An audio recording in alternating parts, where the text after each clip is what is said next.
Well, done with one project and now on to another. Last week I made a video about this car, this 1991 420 SEL with a power window repair on the right rear passenger side. And this weekend it's time to change the oil. It's got about 7,000 miles on the oil and overdue for a change.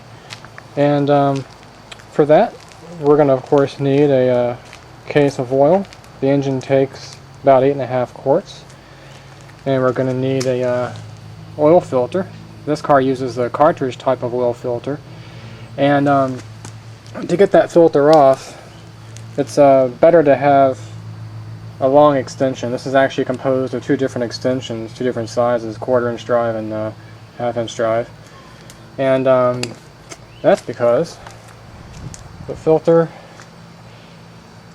is right there. A little bit low on the block. It's kind of hard to get a regular wrench in there because of all the obstruction, so it's just a little bit better to have an extension bring everything out. I've already got the top of that filter all cleaned up and everything, so it's easier to see, and also so the debris doesn't get into the clean side of the canister when I open it up. And I've already taken a sample of the oil just a few minutes ago to send off for analysis, so that's done. And the other thing you're going to need is just basically an old rag like a shirt and 10mm socket. And this 10mm socket is going to work on the oil pan drain bolt as well as the filter. So this is going to be a quick video. This isn't terribly difficult to do. Already got the car raised up on ramps. You can use jack stands if you want. And here's the underside. And right here what we're looking at is the oil pan. And the drain plug is right there. So let's go ahead and start to loosen that up and start draining the oil. So you want to go counterclockwise to remove. And you just want to get it loose enough to where it's almost going to fall out but not quite. And that way you can control it really well with your hand so you don't make a mess. I think I'm basically at that point now.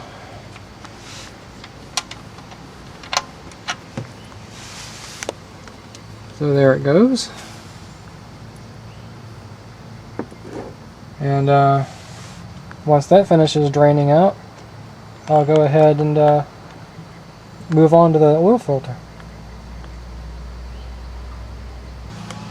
Okay, now that this is basically done draining, all you do is just put the bolt back in, drain pan bolt back in, and you can tell that it has a little copper washer on there. So you just want to double check and inspect that washer to make sure that it's still in good shape for continued use. The oil filter kit in the background does include new washers and things, but I like to reuse the old ones and just keep the new ones on standby. And then of course you want to go ahead and clean up the drain pan bolt as well before you stick it in. So we'll go ahead and do that.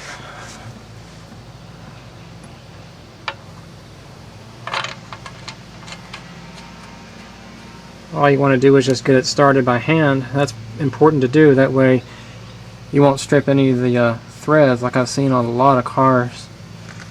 And then now we can go ahead and use our wrench and tighten it down.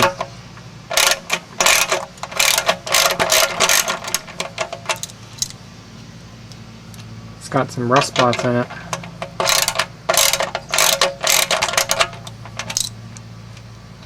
There we go. You just want to tighten it good and snug. No reason to over tighten it. You just want to compress that copper washer to form a good seal. Alright, good and snug, and we'll just wipe off the excess.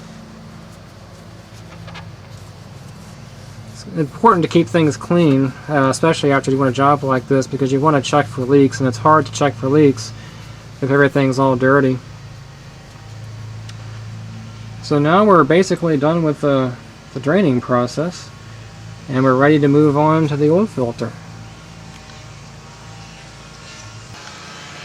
Okay, now that we have the oil filter in view, let's go ahead and use our long extension and take off that center bolt and see what we got going on inside.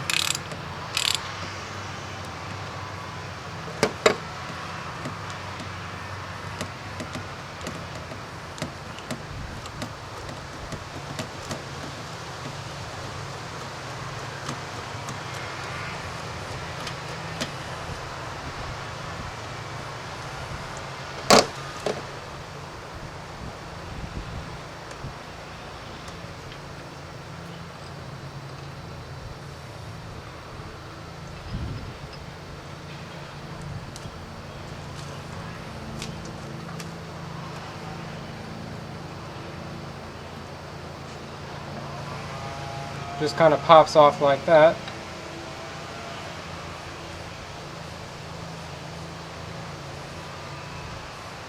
You can kind of see in this lid that you've got an O-ring you have to replace. Trying to get that in frame there. There's the O-ring.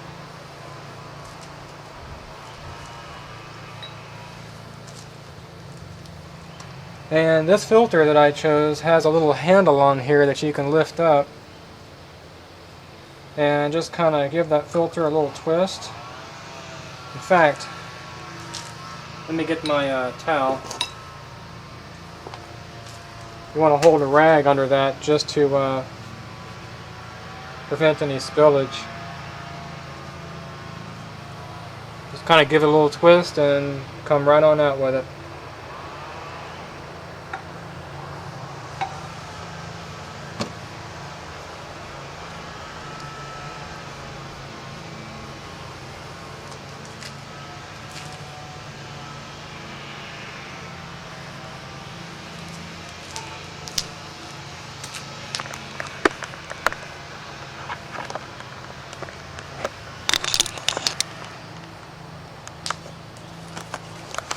I had to kind of work at an awkward angle because of the camera, but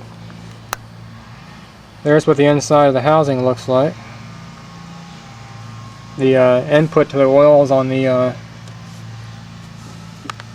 right hand side, and the output goes right down the middle for the clean oil. And then of course over here we've got the old oil filter. Doesn't look too bad. And then of course the old O-ring and the lid to the canister top. So let me clean these parts up, as well as this long bolt for the filter, and go ahead and open up the new filter and put this back together. Okay, now that we have our filter housing all nice and clean, there was very little debris down in there. And one of the advantages of the canister type filters versus the spin-on filters, as you can see, at least from a bird's eye view of what kind of contamination you've got going on down in there. Should never see any metal.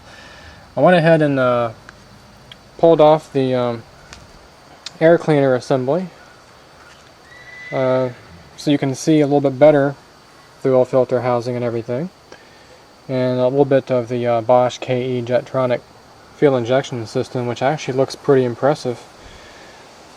So over here we've got the new oil filter, and so let's go ahead and prep that for installation.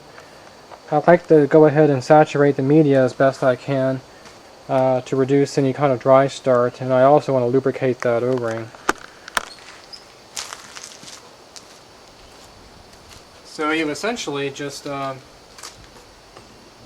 O-ring just goes around the top of the housing like that, but you essentially lubricate that in the same manner as you would the O-ring of the spin-on filter. So we'll just take a little bit of oil,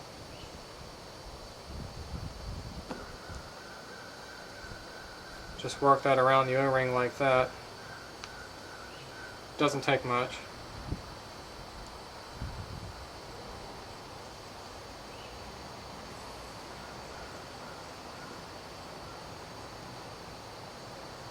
Just get it good and saturated. And then go ahead and slide that on. Make sure it's even all the way around. And so now that top part is ready. Now the filter is,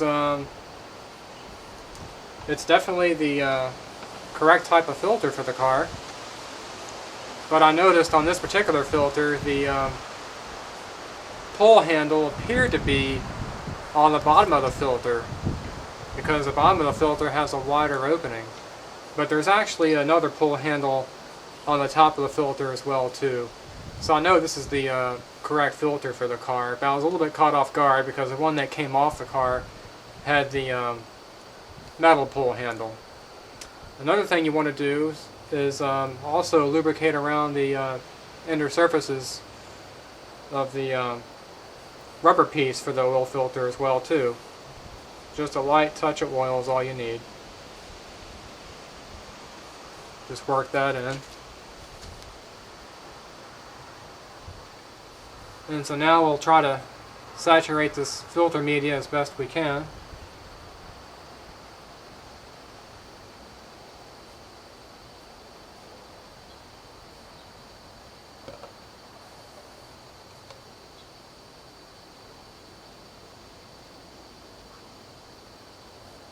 Again, you just want to do this to prevent dry starts. Kind of a messy job, but definitely worthwhile, and it's not something that the dealer or Jiffy Lube is going to do for you.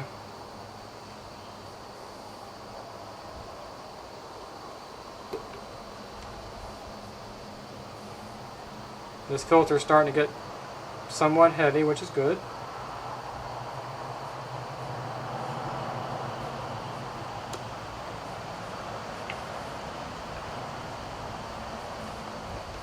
And now we're ready to go back into the car with it, so let me get the camera repositioned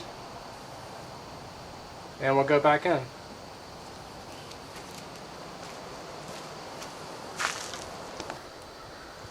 So now we just place the filter back into the housing like that with the wide end down.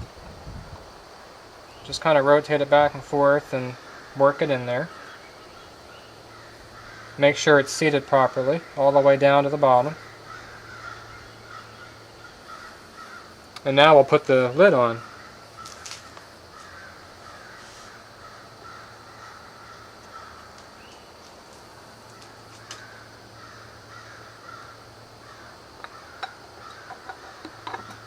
Same thing as before, you kind of want to get the parts lined up and kind of rotate a little bit, make sure that O-ring is seated properly. We don't want any leaks. So that's good, right about there.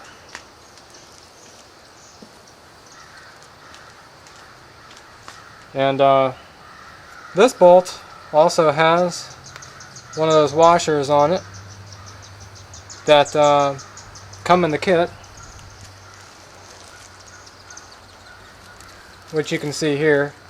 And again, it's your option to use the new washers or not. I like having these new washers on standby just in case I need one. But the majority of the time you can go ahead and reuse the same washer that was on there if it wasn't giving you any trouble before. So we'll go ahead and thread that on down through the hole.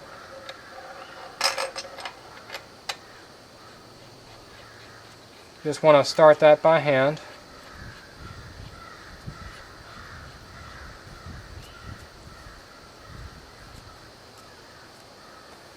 And now we'll go ahead and torque it down.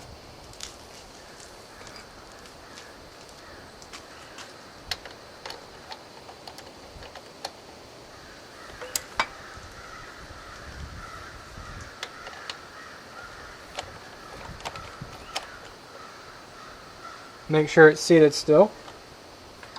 And you just want to apply enough torque to seat it snugly. You want to let the O-ring do the work of sealing against the oil pressure. There's no reason to over tighten this thing. It's very easy to strip the threads because you're threading into aluminum basically.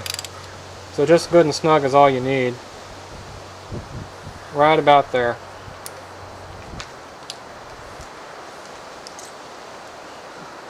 And now we're done with the majority of the job. All we have to do is fill the engine with oil. But I noticed that when I took off that air cleaner, I got some moisture on that valve cover. And it seems like the source of that moisture is coming right from this oil filler cap, dripping down and then going down the side. So this is a good opportunity to fix that issue before it gets any worse. And to do that, I've got a new O-ring for the oil filter cap.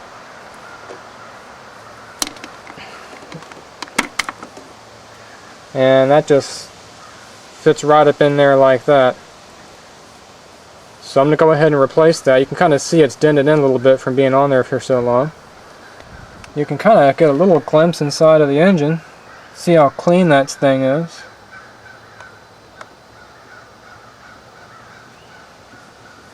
So let me go ahead and get a new O-ring on there and clean that up.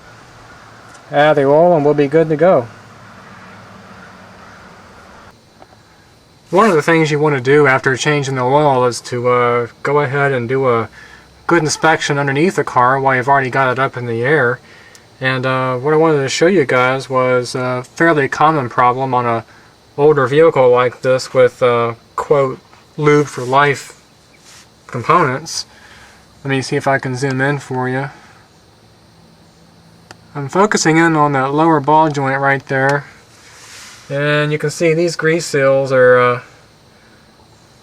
totally cracked all the way around the circumference. And there's no way to get grease in there. So what I like to do, I've come up with a way to do that involving a syringe. So we're going to do a little bit of injection here. See if we can get more life out of this thing. So I'm going to take some regular chassis grease, and I like to use the Moly fortified grease, and we'll just take the top cap up off of it, and we'll go ahead and fill our syringe. See if I can get this in frame for you guys.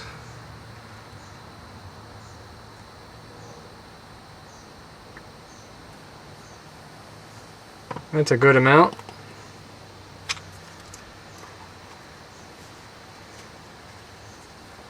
So we got plenty of grease on our syringe.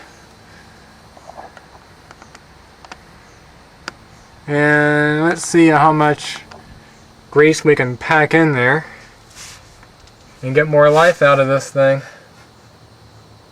So you just want to use a screwdriver to spread these two pieces of the seal apart. Work the syringe up in there.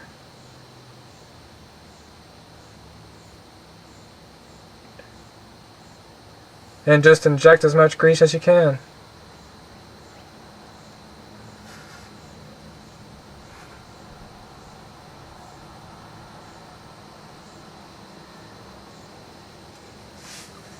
Let me see if I can go for another pass here.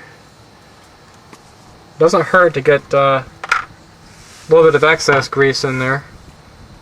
The more the merrier.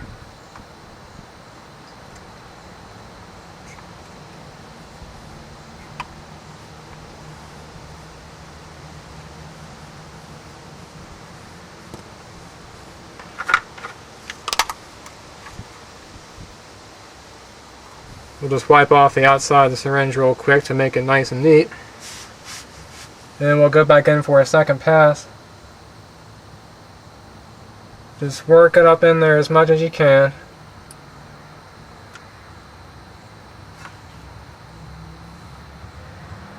Kind of use your finger to smash it around just to work it in. You can also use that same technique on the inner and outer tie rods, because they're not, they don't have any Zerk fittings on them either. So I'm going to go ahead and check the ball joint on the other side and do the same procedure, and then go ahead and finish up the oil change job. Okay, now I'm done with the inspection of the chassis underneath and lubricating the lower ball joints and outer tie rod on the passenger side, since that had some bad grease seals. So we're good to go there. I'm done filling it full of oil and got the oil filter back on, so it's ready to start up. And one of the things I mentioned in the last video, while I've already got the air cleaner off, is you want to check the PCV system hoses. Make sure that the hose is nice and supple, which this one is. And you want to go ahead and disconnect this hose here. Just loosen that Allen head, slide that fastener aside like that, and just go ahead and lift this off. And you want to inspect down there, and you'll see that little orifice tube right down in there, and you just want to make sure that it's not clogged up with a bunch of gunk. There is no PCV valve on this particular car, it's just an orifice, a controlled vacuum leak basically. And this one looks pretty good. And if that's clogged up, you're not going to have good PCV action, and you're going to have eventual engine damage, because it's not going to scavenge all of the crankcase gases and burn them in the combustion chamber. So now I'm going to go ahead and tighten that up. And the other hose, the other piece of the PCV system is this hose right here. And upon inspection, it's got some significant cracking there, as well as on the inlet side. It doesn't seem to have gone all the way through, but this hose is definitely going to need replaced. And it's not clogged up inside, so that's good. So that's something I'm going to have to go ahead and replace pretty soon. I got to go ahead and source the part. So those are some of the things that you want to do when you change your oil, is while you've got the thing apart like this, go ahead and take advantage of it and take care of some of the other maintenance items that you wouldn't ordinarily think of. I went ahead and cleaned up that bottom part of the valve cover and put a new O-ring seal on the original oil filler cap. So that should address that leak concern.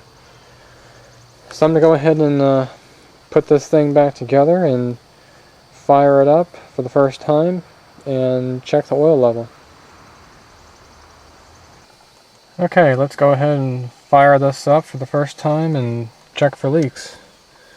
And we'll keep our eye on that oil pressure gauge, see how long it takes for that to build pressure.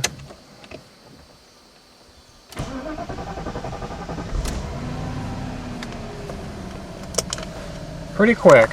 I think that saturating that filter media with oil helped that out quite a bit and prevented a dry start as much as possible.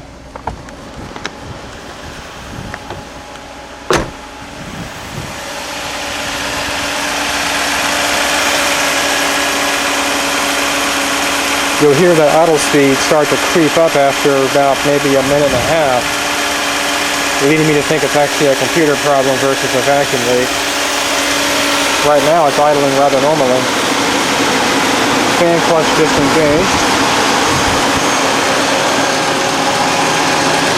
And we'll just check this filter for leaks.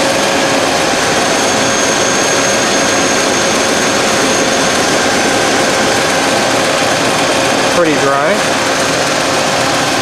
I'm going to take off that oil filler cap, make sure we got top end lubrication. And we do.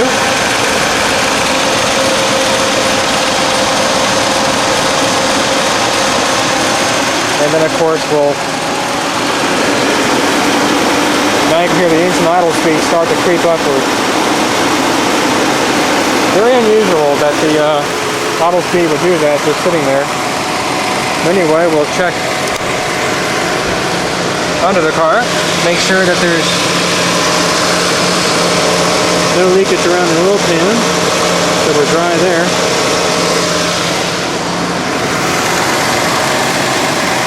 So overall, we're basically done now. All I have to do is shut this thing down and check for the oil level and top it off, and we'll be done. So hopefully this will help you guys out doing your own oil changes.